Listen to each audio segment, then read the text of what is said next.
It's become more of a nature-based economy here. We have a very diverse group of people that live here, and we're very accepting of one another.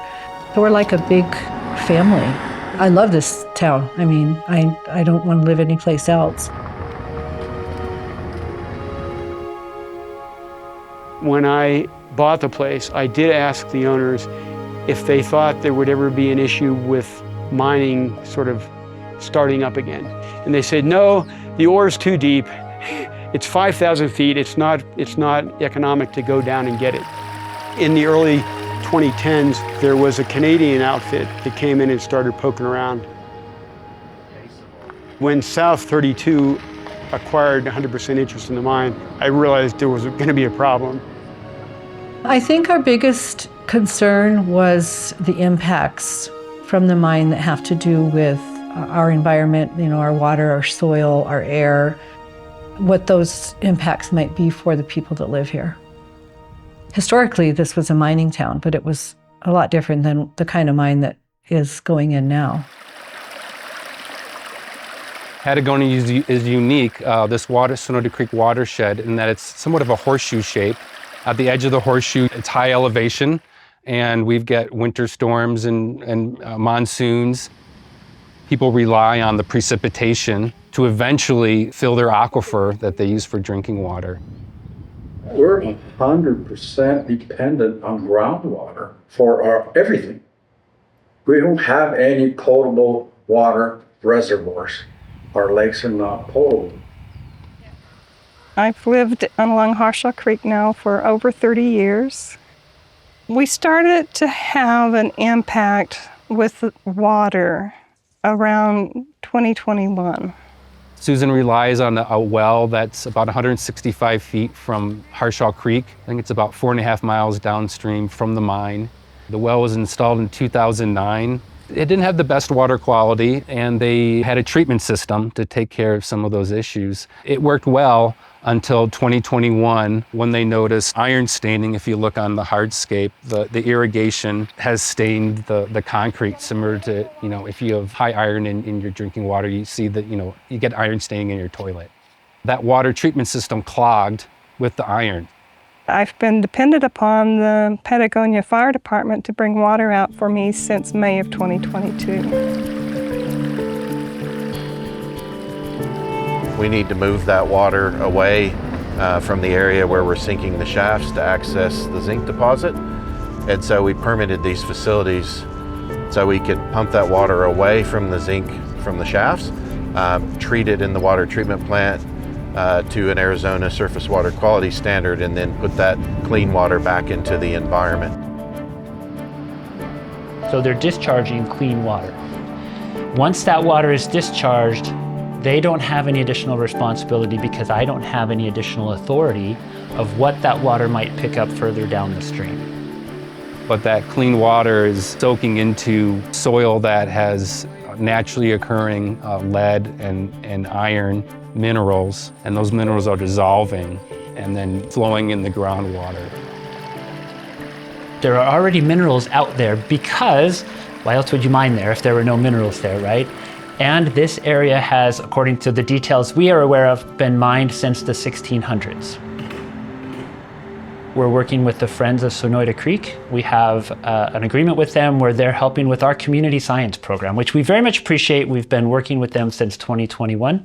They've taken almost 1,800 samples for us, which helps us have a better picture of what's going on in the area.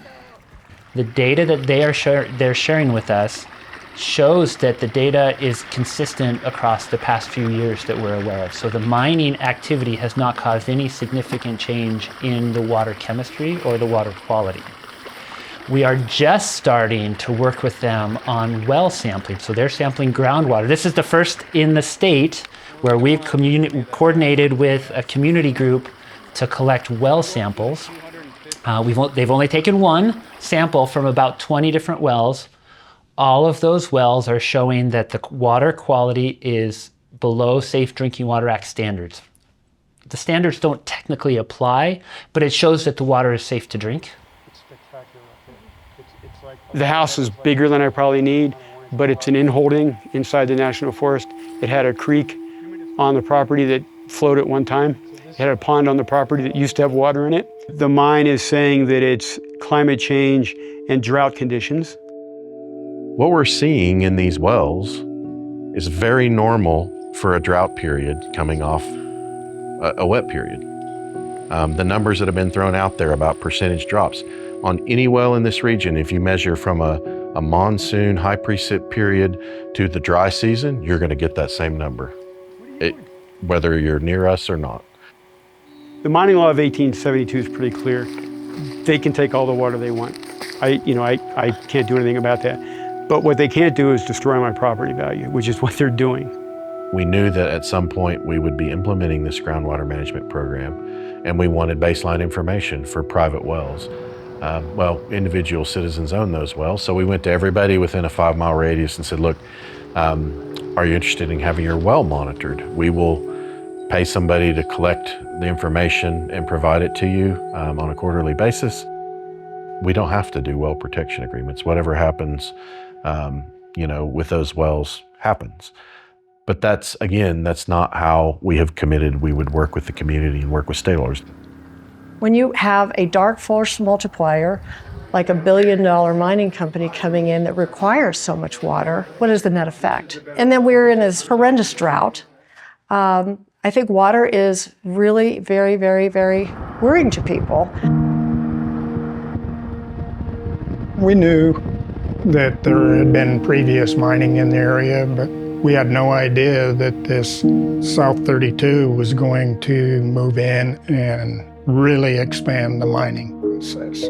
They're going to monitor our well, and now we're going to have to disclose that on a disclosure statement if we could ever sell this home, which is very doubtful. When you sign a disclosure statement that says there's water problems on your property, you're done.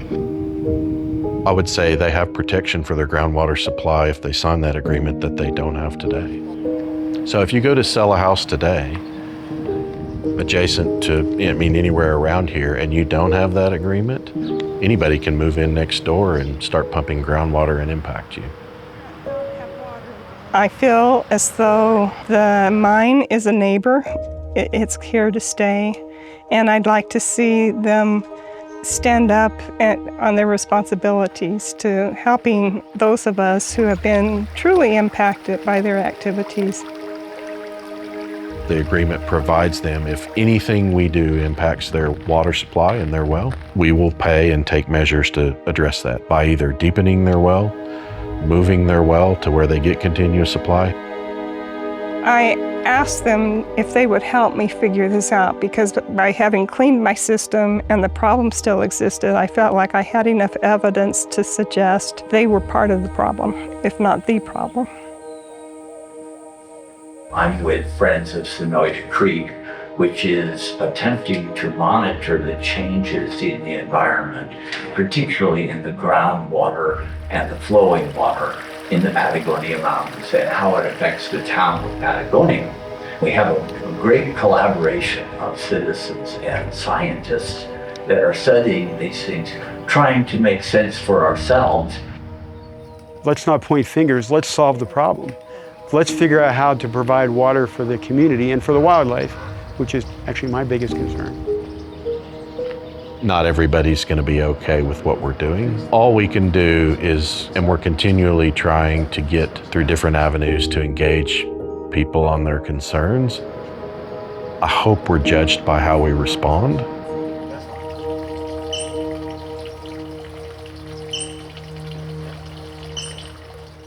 Hi, I'm Tom McNamara, host of Arizona Illustrated. Thank you for watching this story from our show. And for more local content from Arizona Illustrated, just click right here.